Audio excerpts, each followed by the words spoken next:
மதுரையிலிருந்து என் ஜெகநாதன் ஐயா அவர்கள் தமிழ் தாத்தா உவே சாமிநாதையர் என்ற தலைப்பிலே இன்றைய தினம் பேச இருக்கின்றார். வாருங்கள் ஐயா. தமிழே அமுதே வருவாய் நிறைவாய் தருவாய்.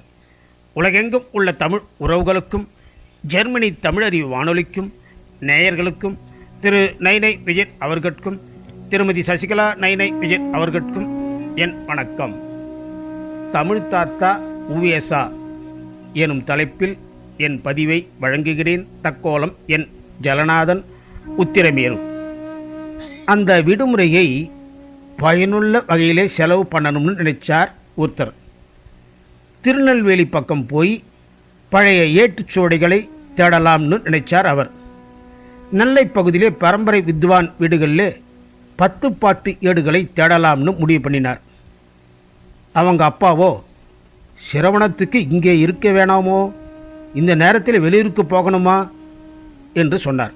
ஆனால் இவரோ அதைவிட 10 பாட்டு தான் முக்கியம்னு நினைச்சார். அப்பா கிட்ட ஏதோ சமாதானம் சொல்லிவிட்டு புறப்பட்டார். ஒரு ஒற்றை மாட்டு வண்டியிலே ஏறி ரயில்வே ஸ்டேஷனுக்கு போகிறார். பாதி வழியிலே வண்டி குடை சாயுது.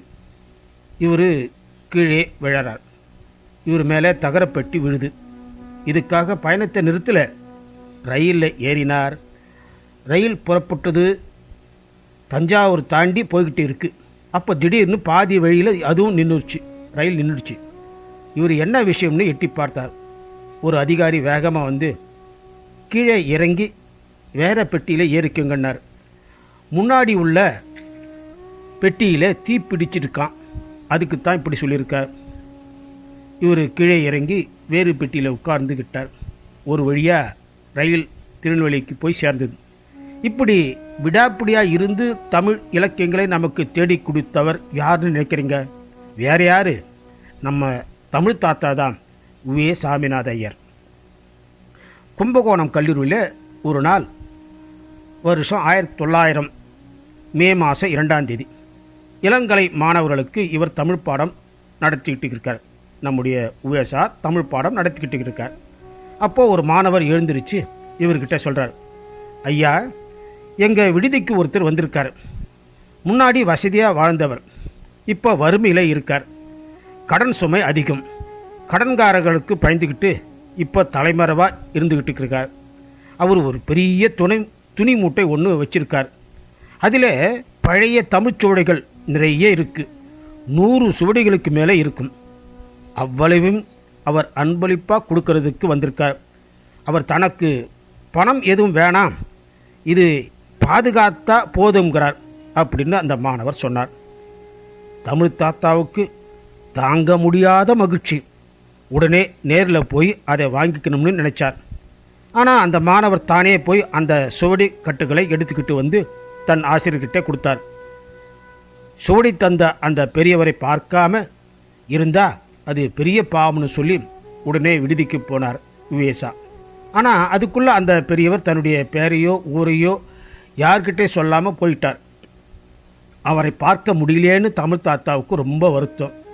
அது யாருங்கன்றது இதுவரைக்கும் யாருக்குமே தெரியாமல் போயிட்டுது. ஆனால் அந்த சோடியை வாங்கிட்டு வந்து கொடுத்த மாணவர் பேர் சாம்பசிவ செட்டியார். அந்த மாணவர் பேர் சாம்பசிவ செட்டியார் அப்படின்னு உவேசா சொல்லியிருக்கார். தமிழ் விடு தூது அந்த சுவடைக்கட்டில் தான் இருந்துதான்.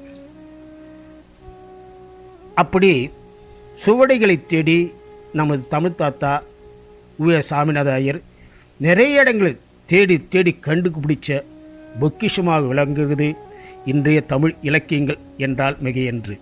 வாய்ப்பளித்த ஜெர்மனி தமிழறி வானொலிக்கு நன்றி, வணக்கம். தக்கோலம் என் ஜலநாதன், உத்திரமேரூர், தமிழ்நாடு சங்கத்தமிழ் இலக்கிய பூங்கா. ஆமாம், அருமையான தகவலோடு இணைந்திருந்தார் எங்களுடைய ஜலநாதன் ஐயா அவர்கள். சிறப்பாக இருந்தது. உவே சாமிநாத ஐயருடைய தமிழ் பணி போற்றுதற்குரியது. ஆமாம், இவ்வாறு தான் ஏடுகளை எடுத்து எங்கள் அதாவது இலங்கையிலே இருந்து இந்தியாவுக்கு சென்று அந்த ஏடுகளை எல்லாம் ஒற்றொற்றை எழுத்தாக கூட்டி பதிப்பு செய்தவர்களிலே ஆறுமுக நாவலர் மற்றும் சீவை தாமோதரம் பிள்ளை ஆகியோர் மிக்க குறிப்பிடத்தக்கவர்கள். அவர்களும் சாமிநாத ஐயரோடு இணைந்துதான் பணியாற்றி இருக்கின்றார்கள். ஆமாம், நாவலர் என்பவர் ஒரு அச்சகத்தை நிறுவி, நாவலர் அச்சகம் என்பதை நிறுவி அதனூடாக பல புத்தகங்களை ஏட்டுச்சுவடிகளாக இருந்த புத்தகங்களை அச்சிட்டவர் என்று எங்களுடைய வரலாறுகளிலே ஈழத்து வரலாறுகளிலே ஆர்ம நாவலரை பற்றி சிவை தாமோதரம் பிள்ளை அவர்களை பற்றி படிக்கும்போது நாங்கள் அதை கற்றிருக்கிறோம். சிறப்பாக இருந்தது ஐயா. மீண்டும் மீண்டும் இந்த சிறப்பீங்கள் இந்த நேரத்தில் அதையும் தெரிவித்துக் கொள்கிறோம். நன்றி ஐயா. அடுத்ததாக காலை கதம்பத்தில் அடுத்ததாக வானல்